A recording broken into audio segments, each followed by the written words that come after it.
Good afternoon, everybody, and welcome to Press Box. John Carter, and here with Jamie Haslem. And Jamie, first of all, let me congratulate you, Citizen of the Year from the Rotary Club of St. Clair. And first of all, really well deserved, and congratulations. Thank you. I think it's a great honor, and as I say, very well deserved for all the work you've done, really making the St. Clair Little League one of the best, if not the best, in the whole state. So again, congratulations. But the real reason we're here today is to talk about St. Clair Little League, and you've been president now for how many years? I think I'm going on my 7th year now, maybe 6th year. How did you get involved? How did you get started?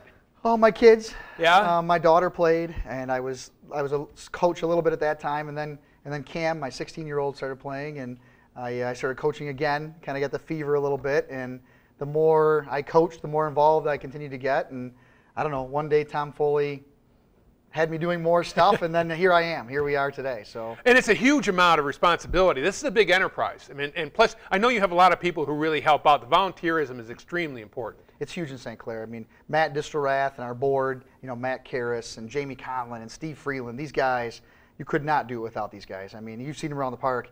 The things these guys do, they're the guys who really keep things moving. So what's the best part of that job? Oh, the kids smiling, yeah. The laughter, the opening day, watching them walk in the parade, the excitement from the parents when their kids get a big hit. Just the baseball part, just the kids and how excited they are. That's the best part. Excellent. Well, listen, let's talk a little bit about the regular season. Another tremendous year for St. Clair Little League. I mean, maybe talk a little bit about how many kids actually play and what's participation? This year we're at about 500 kids, which is actually down. And that's rare. For St. Clair, we have not had many down years. But, some of the bigger groups that had graduated out are gone now. Cameron's group, that 16-year-old group, that was a pretty big group of kids. So now the group coming up, that 7-, 8-year-old group, is a huge group of kids. So I anticipate numbers really growing in the next couple of years. And you had another very successful Rotary tournament, one of the biggest tournaments in the state. Yeah, the Rotary tournament and the Woodbat were just huge this year. Unfortunately, the Rotary got rained out the last day.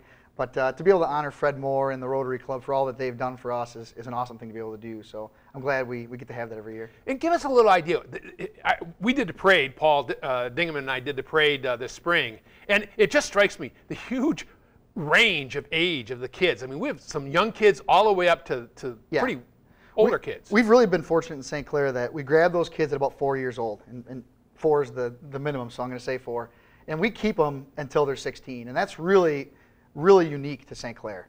And I think, and I'll tell you why I think that happens. Denny White, Mike Boulard, Bart Stockwell, those guys are on the varsity baseball staff at the high school, yet they're at the baseball park coaching the kids. And so if you're a kid that's 14, 15, 16, you're thinking, do I go do something else? Or do I stick around and play St. Clair Little League? What better way to get noticed than be around those coaches, right? Sure. So I think those guys being around is a huge part of it, and great coaching and a great parent group. So. And also, it doesn't hurt Denny to have really good kids coming up. And St. Clair has been a very successful high school baseball program for a lot of years. And I've talked to Denny many times, and certainly he attributes that in large part to the kind of the program that's set up with St. Clair Little League. So he's our coaching coordinator, so he teaches us all and kind of tells us what he wants us doing and what he wants to prepare them for in high school. And I hope we do a good job of that. Well, one of the other parts that's, I think, so interesting is just the facility itself. And it's just amazing along Fred Moore Highway, Legacy Fields. Talk a little bit about kind of how that got started and maybe where some of the funding came from, and then talk about what's happening this year and going forward. Well, as you know, we used to play over at Kletcha. Right. In fact, that's where Cam started playing, and that was just not big enough anymore. So under Tom Foley's leadership with Bill Karras and that group, they kind of had this vision, and Fred Moore really was the guy who made this all happen. So they started this vision, and we've been able to kind of complete it. And those guys are still involved. Tom still calls me with bits of advice now and then. Bill Karras has been there all week working on sprinkler heads and grass. I mean, the care that these guys have for what they started and helping us finish it is great. And finish it is, I think, I shouldn't even say finish because it'll never be done. Not in my time. This will go on forever. I mean, this is something that is a project that'll get better and better every year. So I love that we have. I'd call it I-94, but it's much better than I-94, right? Yeah. So talk about, I mean, obviously from a facility standpoint, really some of the top-notch, and if you go on the website or the reviews, St. Clair gets sparkling reviews from anybody who comes to visit our program. Yeah. I mean, just, the Rotary, the Chamber of Commerce, the parents. When a parent walks by and picks up a piece of paper off the ground and throws it in the garbage, that's one less thing we have to do as a staff at the park. And so the community comes together to get things done. You know, Jamie Conlon's over there right now striping fields and putting tops on dugouts. We have new batting cages. You know, Grandma Cronenworth passed this year. I don't know if you know that. And they gave money to St. Clair Little League from that funeral, and that helped us build the double batting cage that's being done right now. That should be done for the state tournament. That I tell Matt Distrath will be done for the state tournament. So those kinds of little things that families do. Matt Karras' grandma died last year. Did the same thing. Gave money to St. Clair Little League. Those are huge things, you know, whether it's a few $100s or a few $1,000s, those little things add up to great things for St. Clair Little League in the community. So it's what the community has done to build this place, and they continue to do. No, that's terrific. Well, it also a good segue into, we're now into the playoff, the tournaments portion of the Little League season, and it gets a little more exciting, a little more tense. So give us a little overview of really how the playoffs and the tournament system works in the Little League, and then maybe talk more specifically about how St. Clair kids are doing. Sure, it heats up a little bit. Now it gets a little more serious. So now all-star teams are picked, and you know, District 7 comes and maybe together. talk about what an all-star team is, how did that happen? Sure. So the all-star teams are picked from all the coaches in the major boys division. They come together and they vote on the kids and kind of their performance from the year. They try to, each team gets a vote, and those votes are tallied, and the all-star team is formed. So it's kind of a process. You don't really know who you're going to get as an all-star coach. I'm coaching an all-star team this year, and some of those votes, some of them are a surprise sometimes, and sure. But all great players. I mean, we're very fortunate in St. Clair to pick 13 good players is pretty easy. So they tally those votes, just like all the other leagues do the same thing. We put together those all-star teams. Those are called our district teams. So we play districts. If you win districts, you get to move on to states. That's a pretty big honor. And in St. Clair, we're pretty fortunate. A lot of kids, almost everybody in St. Clair has been able to do that. Most towns can't say that. Not everybody's been able to play in states. We're pretty lucky in St. Clair. A lot of our teams do that every single year. Every year, it seems like we have between 4 and 7 teams in states. It's pretty amazing. That doesn't happen anywhere. So tell us how the teams are doing. What's the current status? So the 9-year-old team, I think they're 2-0 right now. They're battling on in the Hotchkiss tournament. The 10-year-old team is 2-1. They did drop their first game to Richmond. That's a great team, too. That's a team that has won most of their tournaments all year. I expect Bart Stockwell and those guys to put that together and win that district. The 11-year-old team, great coaching staff. They've got a great pitcher in Colin Boulard. That team we've dropped our district to Ira the last couple of years. I really believe this is our year we come through and get that done. So I think our 11s could win the district. Our 12s dropped a heartbreaker in the district championship to Marysville. Marysville has won that district every year. We put a pretty good team together this year that I thought was going to get it done, and we lost by 1 run in the district championship game. So that was too bad. We did not win 13s for the first year ever, but they did go to the district championship game. Our 14s won districts. They beat Port Huron. They had to come back and beat them twice in the championship game to get it done. Our seniors won districts, went to states, and finished 3rd. Amazing. And then we have the girls.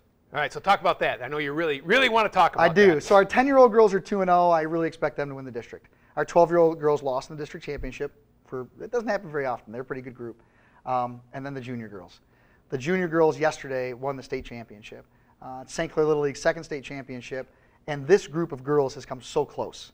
They have been in the Final Four twice.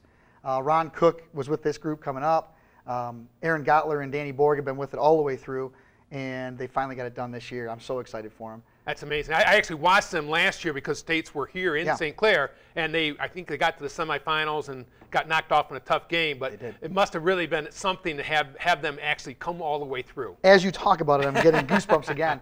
I really have goosebumps for these kids. You know, Claire and Gottler and Paul, and I mean, these girls have worked so hard over the years, and Claire is only a 12-year-old. Right. She came up because she's played with these girls all the way through. She didn't play her 12-year-old Little League season. She went up to the 14s just so she could play with this group, and for them to get it done is oh my gosh. And where was the tournament? It was in Escanaba. They were all up in Escanaba. So, in fact, I wanted them to be here today. They couldn't be here because it was an 8-hour drive back or a 7-hour drive back. So, well, we'll have them. We'll definitely have them on because I think it's great to get the kids, and I'm sure they'll be extremely excited. Oh, they're so happy. And now they head to Chicago. Yep. And so maybe talk about that. What's the next step for them? So now they play a regional. So now I know Iowa, Illinois. I think they start with Illinois. They play Iowa, Wisconsin.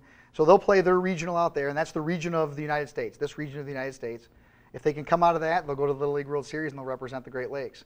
So I'm very excited, and I hope they can get that done. Now, they're a pretty young group because they have a lot of 12 and 13-year-old girls on that team, but those 12-year-old girls have shown to be every bit as capable as any 14-year-old girl. So I think they have a good chance to get it done and come out of the region and maybe represent the Great Lakes. Oh, that's amazing. Well, we've kind of hinted at it, but another big piece of news is that St. Clair is hosting the major boys, the 12-year-old boys state tournament, and maybe talk about what that means and how we were able to get that, because it's quite an honor. It's a huge deal. There are 16 districts in Michigan, so that rotates. It rotates around where you get every 16 years you're able to get a district. For the 16 for the district to get honored with a 12-year-old one is huge, especially during my presidency. I'm pretty excited about that. It's not always. People go their entire, you could go 20 years and not get a 12, sure, because only one team in your district gets it too. So not only does our district only get it every 16 years, but there are 14 teams in our district. So every 16 years, 14 teams get the opportunity to maybe host a Little League state championship. So, I mean, if you do the math, it's crazy. I mean, really, for us to have that opportunity is huge. And that's a testament to what the community's done with the park. I mean, we would not have that if we didn't have this. So what are some of the criteria to actually get that selected? So you really need to be able to host all 16 teams. That's one big thing with the 12-year-old division, with the major boys division. If you can't host all 16 teams, you don't even put in for it, because they don't need to have a sectional. So that's the first thing. But then the quality of the park that you have, are you able to host it? Is there lodging? Is the area going to be able to, to host all those people? And we just really have brought everything in to make that work. The park easily holds parking, and it's really, this is a small tournament, frankly. We host 70-team tournaments. This is kind of small, really. Right. It's gonna feel small, but the passion at this tournament and the excitement you'll see in town from the teams just walking around town and down at the boardwalk and at Murphy's, and it's going to be great to see them in the area just hanging out. So talk a little bit about some of the things we have got planned, the events that are planned for it. I know it starts this week. What's the kickoff? So it all starts Thursday. There's going to be a parade downtown, which I know everybody loves Little League parades downtown. So there's going to be a Little League parade downtown. It's going to start at the north end of the plaza. It'll come down in front of the mall, right on the water, down to J. We will turn back into the boardwalk area, where there'll be tents set up for our Little League dinner. So we'll host all those kids for dinner. Most of the parents are going to have dinner too. In fact, I've been getting RSVPs. You don't even want to know. So it's like hosting a wedding. Oh my gosh, it's so big. We're like at 600 people eating. It's crazy to see that. So we'll eat right down in the water, which I think is unique and neat, because a lot of these people live throughout Michigan, but they don't see freighters. They don't see the waterway like we have. So it'll be pretty neat for them to see that right. I mean, we're going to be right in the boardwalk with dinner. So the city of St. Clair has been awesome in working with us to get people to town. It's one thing to bring all those people to the park out there on 32 Mile Road. But then if they jump on the expressway and go to their hotels, I don't know, they don't really get to see St. Clair like you and I do. And I love St. Clair, and I think they will if they're downtown. So we're going to have that parade downtown. We're going to have that dinner downtown. We're going to host meetings downtown. Wish the St. Clair Inn was done, but maybe next time. Sure. I think that'll be huge for downtown. We'll host more districts and state tournaments. We'll get it done. And I think you're going to see that through town the whole weekend and all the way up until Wednesday.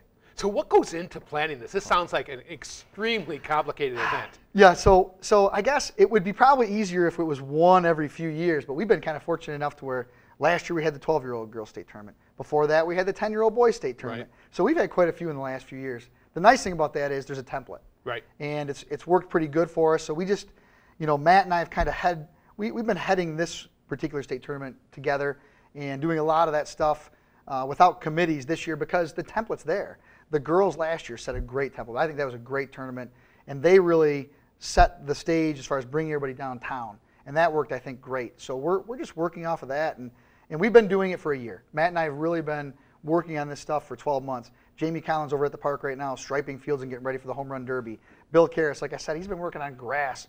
He cuts grass every 3 days to keep it 4 inches. So we take everything pretty seriously to have it right, and I think that when the teams get here, they will look around and be pretty happy with what they see. So when do the games start, and what's kind of the schedule for it? So Thursday is the dinner and the parade. So if you can be downtown for the parade, it'd be pretty neat to see all these kids. I want to mention, too, we do have 7 of the kids from last year's World Series team from Grosse Pointe going to be in town for the parade. Oh, that's really They're going to walk in the parade. Oh, nice. So since Michigan was the representative for the Great Lakes last year, we invited those kids to be part of our parade. So they're going to walk in the parade. That'll be pretty neat for our Little Leaguers and the kids around town. So we'll be hosting them. So that'll all go on Thursday. Friday, games start. We start action Friday. I think there's a great game. I think Grosse Pointe and Kingsford play Friday. That's going to be an awesome matchup. There's going to be great baseball. If you just love baseball and Little League baseball, coming out there for those early games on Friday would be a great opportunity to see some great all weekend really. And then so that's pool play. So Friday, Saturday, Sunday will be pool play, and I think on Monday we go into bracket play, and then teams will start getting knocked out, and you'll really see the park hopping on that Friday, Saturday, Sunday because all 16 teams will be there every day, and they stay all day. Yeah, they're there every day playing every day. They stay all day, so that's kind of the busiest, funnest time to come watch some baseball. And it's over a weekend, so it's over the whole weekend, right? Excellent. Well, listen. I think everybody in the town is excited about it. I know I am. Looking forward to helping out. Yeah. I'm assuming you need some volunteers, or what kind of things? How can people help out? Well, if you go online, if you go on our Facebook page, there's a link to sign up to do tables. And doing tables is scorebook, pitch count, and announcing. Nobody wants to announce, although you would be a great announcer. I hope you're. I'm signed up. So that's one way. But just to be down there to help out in concessions if you're needed, to be down there to maybe rake a field if you're needed. If there's anybody in St. Clair that wants to be a part of this, call me. There is so much to be done, and we would love to have anybody in town that just wants to be a part of what's going on, be a part of it, because it's a community event. It's a Little League event, but I always believe all of these are about St. Clair and the community, and that's something we've tried to do since I've been here, and I think we've done a good job of that. So please, you don't have to be a member of St. Clair Little League. Come on down. You're a St. Clair person. Come on down, and I'll get you something to do. Well, again, I've seen many reviews on the website and in the Little League websites where St. Clair just has a tremendous reputation for putting on great tournaments in an amazing locale. So really looking forward to that. So looking forward, though, to beyond the tournament, what's coming up this fall and for the rest of the year? Well, I don't know if you know, I think you do. Fall ball, we started fall ball a few years back. I think this may be our 4th or 5th season of fall ball. Stu Winston and I kind of started that. Stu played fall ball out at Emmett with his son Sam, and he said, why can't we just do fall ball here? So we started that with 6 teams about 5 years ago, and now it's grown to anywhere between 25 and 40 teams every year. It's kind of crazy. It's actually grown really big.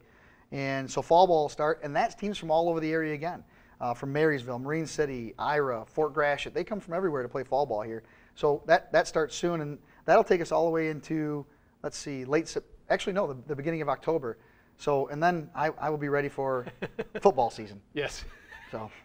And hopefully a little bit of rest. Well, right? I coach both junior football and JV football, so we'll see. Not much rest. Not much rest. Well, listen, Jamie, again, always great to have you. Really looking forward to the tournament this coming week. And again, best of luck to your team on the 11s. Thank you. And congratulations to the girls, and we'll definitely have them on here in the next couple of weeks. They can't wait. I talked to Mr. Borg on the way here and Mr. Gottler. They're excited to be a part of being on here, and they're just so excited to go represent St. Clair. So. Oh, that's tremendous. All right, thanks, everybody. That's it for Press Box today. We'll see you again next week. This is John Carter saying goodbye, and we'll see you soon.